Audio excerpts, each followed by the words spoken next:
AI. Some of us love it, some of us really love it, and some of us hate it. It's very useful for lots of things, from helping write emails to studying for exams. You can even use it to help make informed decisions as to which party to vote for in upcoming elections. Now, as much as AI might have helped us in recent years, there are definitely some drawbacks. So in this video, I'm going to delve into everything that's wrong with AI.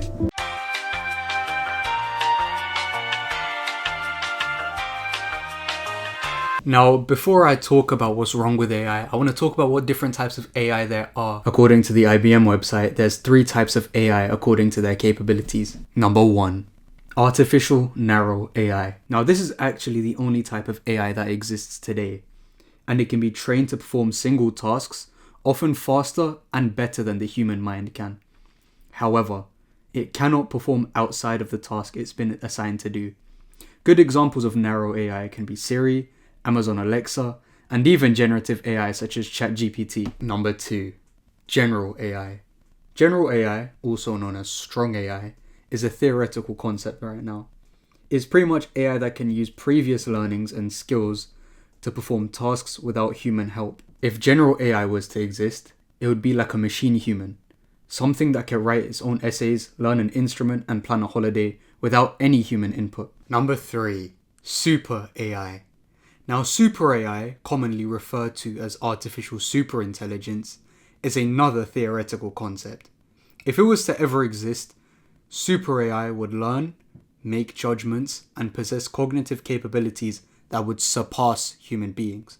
That's right, surpass human beings. It would be an alien-like entity. I feel like a good example of super AI would be Ultron. Not the one from Age of Ultron, but the one from What If. That one is scary. By the time humanity would even get to super AI, we'd probably be at World War VIII. Donald Trump would probably still be alive, and he'd probably use super AI to steal everyone's head of state and say it's for national security.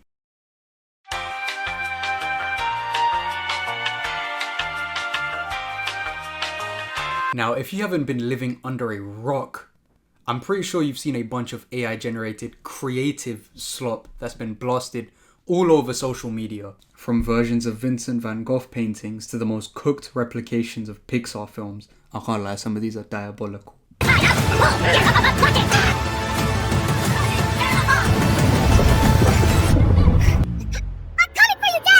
to 3 years, Dagestan, coming soon. Maybe you're just a name on a screen. They keep the server safe, but some lines weren't meant to be crossed. Good night, Maud. She's not just a user, she's my kitten. Disney and Pixar Animation Studios. Discord mods in the... AI is responsible for a slow demise in human creativity. Generative AI models such as Sora 2 and DALL-E, I don't even know, have not only been used to imitate already existing pieces of media, but are also used to generate artwork that looks almost identical to human work. Now, some of these creations are really good, but here's the main point.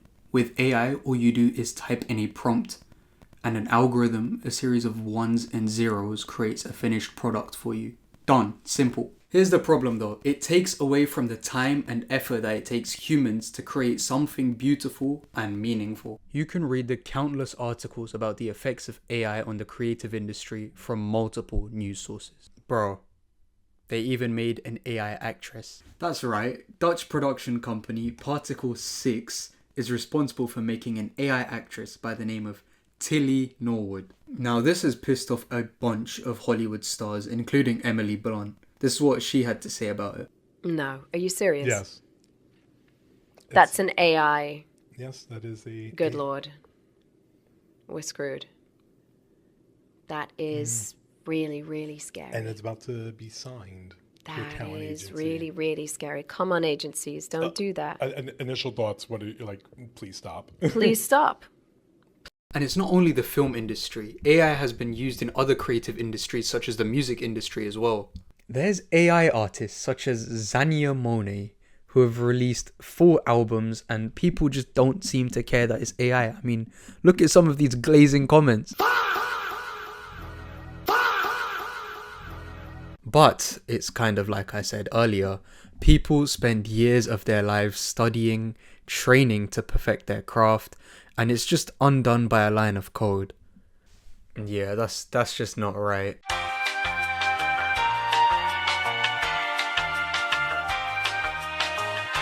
Yes.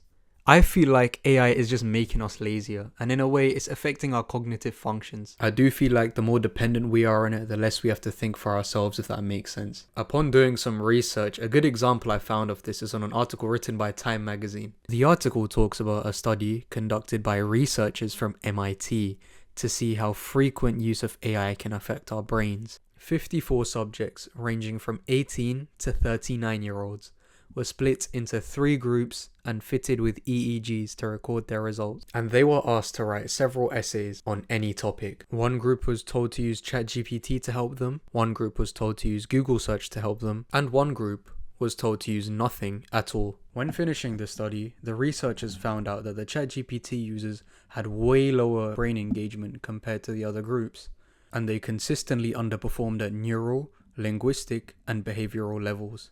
The article then states that the users got lazier with each subsequent essay, often resorting to copy and paste by the end of the day. The study also suggests that the use of generative AI can be really harmful for learning in the long run, especially in younger people. I mean, could you imagine ChatGPT replacing teachers in primary school? It's bad enough that the kids are already on iPads. They don't even know what In the Night Garden is.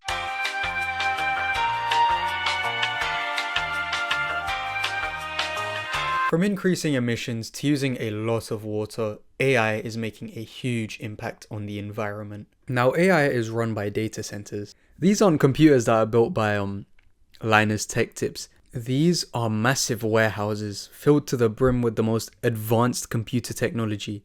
And these warehouses run 24/7.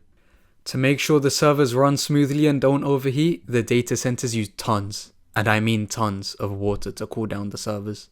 According to Facebook, AI used between 312 and 765 billion liters of water in 2025. So anytime someone creates an AI video of Erica Kirk performing at Rolling Loud, just know it's taking up a lot of water. And it's not just water that AI takes up. AI uses a lot of energy too. According to the US-based website NEA.org, generating a single image using AI consumes the same amount of energy as charging a phone to full power.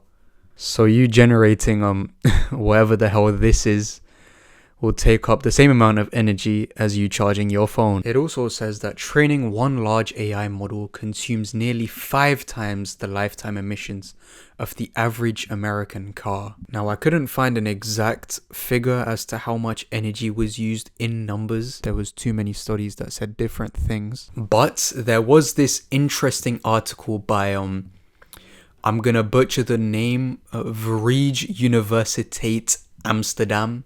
Now, this article mentions 2 key players in the AI industry, Nvidia and AMD. Now, these 2 companies not only make parts for your insanely overpriced gaming PC, but they also use these parts, mainly their graphics cards, to power AI. Alex de Vries Gal, the guy who wrote the article, said that in 2023 and in 2024, they delivered over 5 million graphics cards for AI use. He continued to say that with further use of these graphics cards, the total energy use could rise to 9.4 gigawatts, which in comparison is stated to be the entire electrical consumption of the Netherlands at the time. Now, AI isn't human, it's lines and lines of code. But like humans, it has a carbon footprint, and if it isn't controlled, it's only gonna get bigger.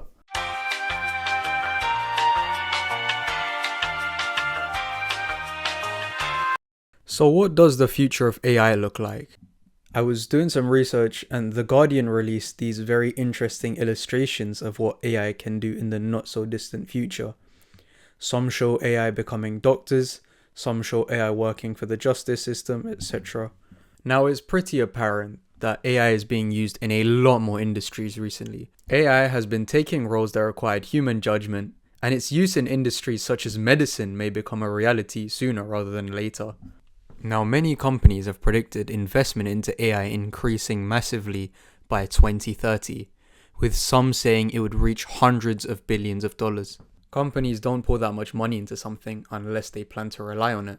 And when profit is involved, the question isn't should we use AI, it becomes how much can we replace with it. And if these trends continue, we'd be able to see more artificial intelligence use in industries such as politics, defense, finance, aerospace, the news, and so much more. AI doesn't have to mean robots marching down our streets in the future, but it's a bunch of numbers that can influence how we can vote and who we see on our screens.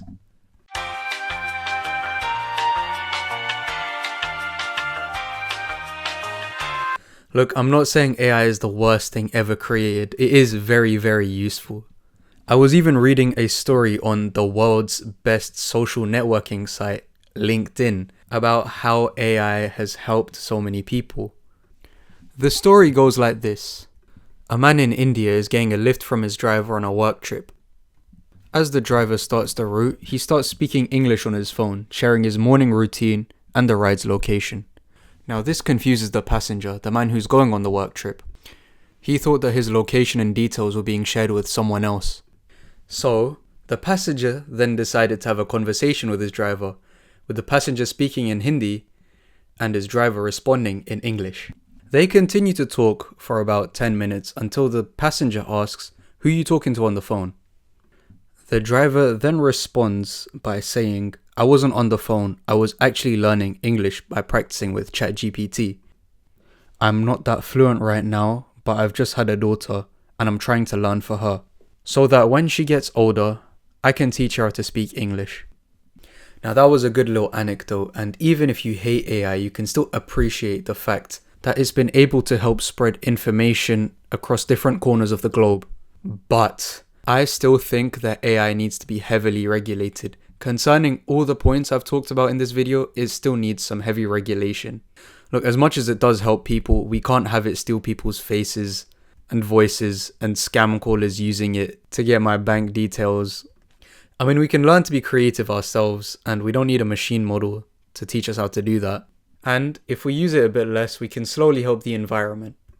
Overall though, general use of AI is okay, just so long as it's controlled and we don't become heavily dependent on it.